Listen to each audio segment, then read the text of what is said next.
कभी किसी पक्षी को घोंसले की नींव बनाते देखा है? अथक परिश्रम करके तिनका तिनका बिटोर कर वो पक्षी अपना घोंसला बनाता है, अपनी संतान के लिए एक सुरक्षित घर बनाता है।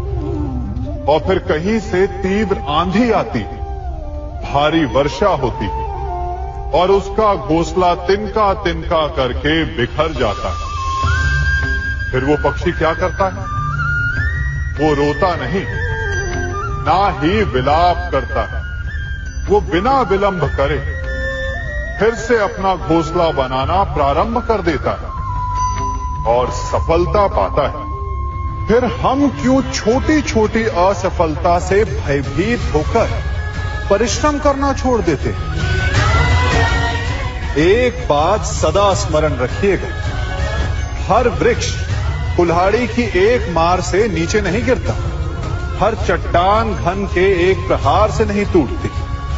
सफलता पाने के लिए अनावरत परिश्रम करना ही मात्र एक मार्ग है। स्वीकारण, सत्य का स्वीकारण मनुष्य के लिए बहुत ही महत्वपूर्ण है। जब तक मनुष्य सत्य को स्वीकार नहीं करता, उसे असत्य से लड़ने की शक्ति प्राप्त नहीं होती। जब आप भोजन करते हैं तो क्या होता है? आपका पेट स्वीकारता है कि वो भर चुका है और आप भोजन करना बंद कर देते हैं। जब आपको निद्रा आती है तो क्या होता है?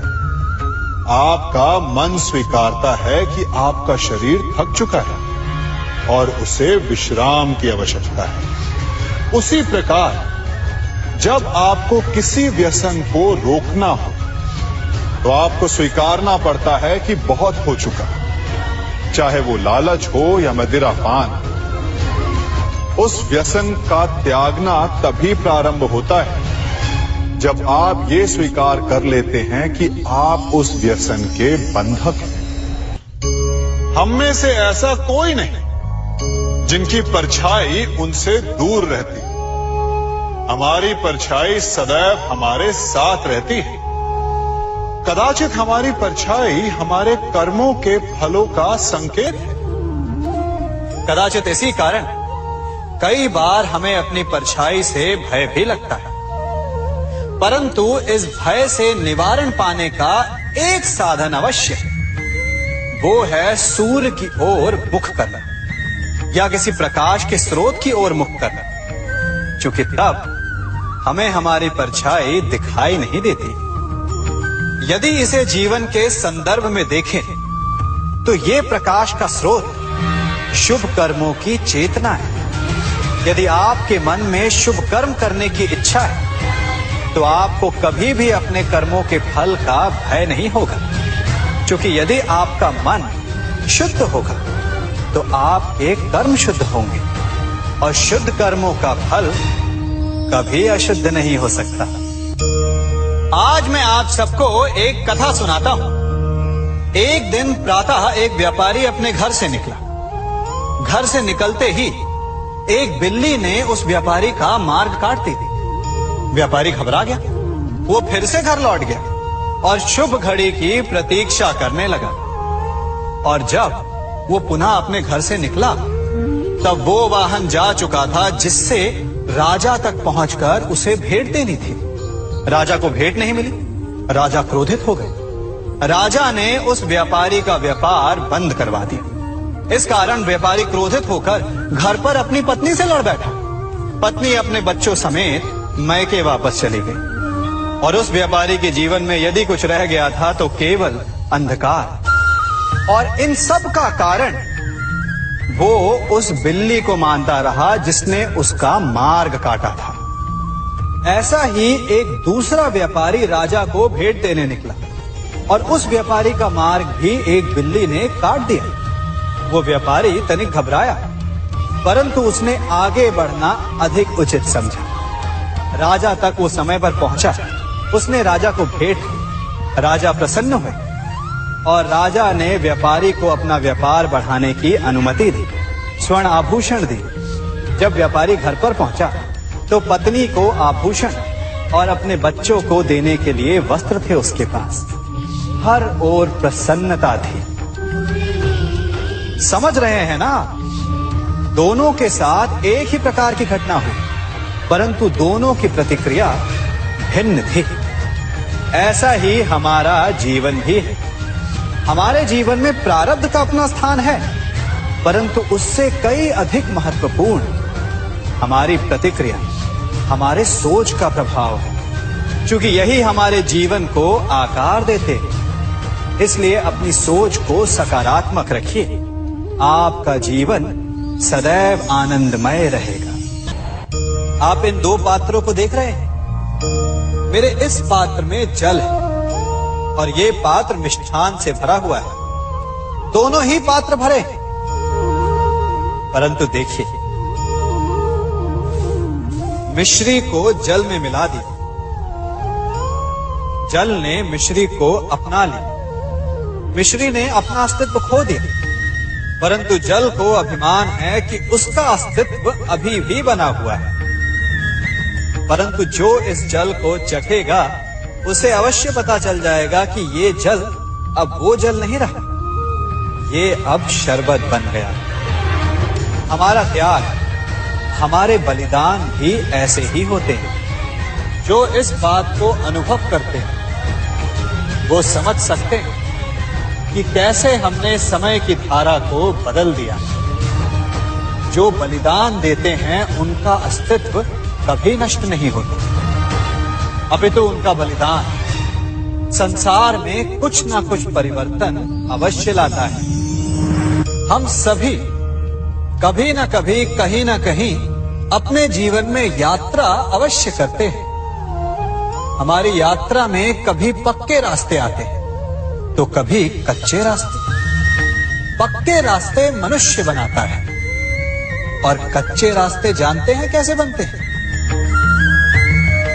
चलते चलते बन जाते हैं। जब लोग एक स्थान से जाते हैं तो पैरों के दबाव से नीचे की घास कुचल जाती है। बार बार उस मार्ग से जाने से धीरे धीरे मार्ग स्वतः ही बन जाता है। और यही जीवन है, यही नियति है। जब आपके जीवन में आपको मार्ग ना मिले तो रुकिए नहीं, आगे बढ़ते रहिए और आपके पैरों के दबाव से मार्ग स्वतः ही बन जाएगा। हम सभी अपने जीवन में सफलता चाहते हैं, है ना? उसके लिए हम रात दिन परिश्रम करते हैं, कड़ी मेहनत करते हैं, परंतु फिर भी असफल हो जाते हैं। परंतु ऐसा क्यों होता है? कभी सोचा आप सबने? क्योंकि सफलता पाने का मंत्र बड़ा कठिन नहीं, बड़ा सरल है। उचित विचार, उचित समय, उचित स्थान पर उचित प्रहार। जब आपके विचार, समय, स्थान और प्रहार यानी परिश्रम उचित है तो सफलता आप ही को मिलेगी। जिस प्रकार एक लोहार लोहे से कुछ बनाते समय उस लोहे के सही ताप तक के आने की प्रतीक्षा करता है और समय आने पर उचित स्थान पर पर्याप्त बल से प्रहार करता है और लोहा आकार ले लेता है, ठीक उसी प्रकार आपकी सफलता भी आकार लेती है। हम सभी को अपने जीवन में कभी ना कभी निराशा मिलती है, असफलता मिलती है और अधिकतर लोग इसके पश्चात भाग्य का रोना लेकर बैठ जाते हैं। कुछ कहते हैं कि जिस स्थान पर मैं हूं उससे कई ऊंचे स्थान पर होने के योग्य था, परंतु नहीं जा पाया। किसी को पीड़ा है कि उसे जो मिलना चाहिए था वो उसे नहीं मिला, भाग्य ही बुरा था। भाग्य क्या होता है? भाग्य वन में खिला पुष्प देवताओं को चढ़ाया जाएगा या किसी सुंदरी की वेणी में वो सजेगा या फिर उसे कुचलकर उत्पाद बना दिया जाएगा। ये सब एक पुष्प के नियंत्रण में नहीं होता, परंतु जब तक उस पुष्प का अस्तित्व है सुगंध बिखेरना उसके वश में अवश्य है। परंतु भाग्य हमारे वश में नहीं, और जो हमारे वश में नहीं उसके लिए दुखी होने से क्या होगा? कर्म पर वश है वो कीजिए और धीरे धीरे भाग्य आपके वश में आ जाएगा, क्योंकि कर्म ही प्रधान है। कभी आप ब्रह्म मुहूर्त में जगे हैं? जगकर देखिए, संध्या होने के पश्चात जब रात्रि का अंधकार सारे संसार को धीरे धीरे अपने अंधकार में निगलने लगता है, तो यही अंधकार ब्रह्म मुहूर्त में भोर होने से ठीक पूर्व तनिक अधिक काला हो जाता है। कुछ समझे? हमारा जीवन भी कुछ ऐसा ही होता है। जब हमारे जीवन की समस्याएं अपने अंत पर होती है, तो यही समस्याएं एक भीषण रूप लेकर हमारे समक्ष प्रस्तुत हो जाती है, और ऐसे परिस्थिति में अधिकतर लोग हार मान जाते हैं, भय खा जाते हैं। परंतु यदि आप हार न माने, भय न खाएं, दृढ़ रहें, निरंतर आगे बढ़ते रहें, तो प्रकाश के रूप में हमारा स्वागत करने के लिए सूर्य उदय सदा हमारे समक्ष प्रस्तुत रहेगा। आपने बरगद के वृक्ष को देखा है? जितना विशाल उतना दृढ़।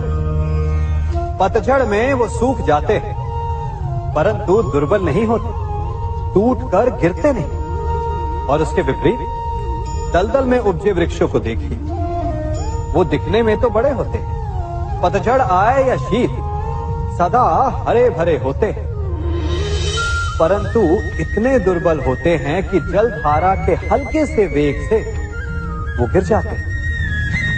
परंतु ऐसा क्यों होता है?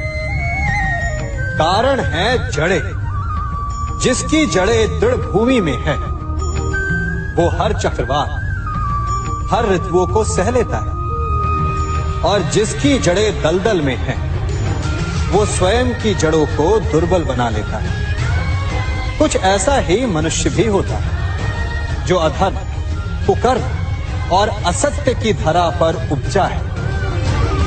वो समय की एक मार भी नहीं सह पाता, और जो मनुष्य सत्य, धर्म की धरा पर उपजा है, वो हर समस्या से अविचलित हो जाता है। अब आप पर निर्भर करता है कि आप क्या बनना चाहते हैं। हमारे जीवन में मित्र और शत्रु बड़ा महत्व रखते हैं। यदि गंभीरता से सोचा जाए तो ऐसा कोई क्षण नहीं जब हम अपने मित्रों के बारे में ना सोचते हो या फिर अपने शत्रुओं के बारे में। हमारा हर कार्य या तो हमारे मित्रों के हित के लिए होता है या फिर हमारे शत्रुओं के अहित के लिए। हम हर स्थान या तो अपने मित्रों के साथ होते हैं या फिर अपने शत्रुओं के साथ। कोई नहीं चाहता कि उनका शत्रु प्रसन्न रहे।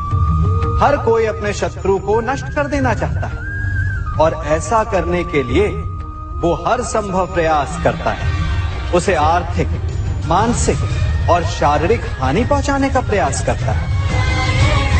परंतु यदि मैं आज आपको ऐसा मंत्र सिखाऊं जिससे आप अपने शत्रु को सदा के लिए नष्ट कर दे तो,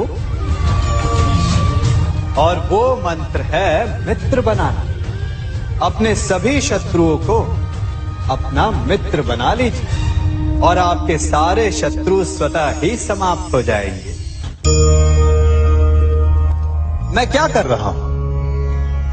मैं दिए प्रज्वलित कर रहा हूं ताकि अंधकार को मिटा सकूं। अब आप कहेंगे कि इसमें कौन सी बड़ी बात है ना? परंतु इसमें महत्वपूर्ण बात समझने के लिए यह है कि मैं क्या नहीं कर रहा हूं, और मैं अंधकार नहीं कर रहा हूं। क्योंकि अंधकार को मिटाने के लिए प्रकाश का अस्त्र तो उठाना ही पड़ता है।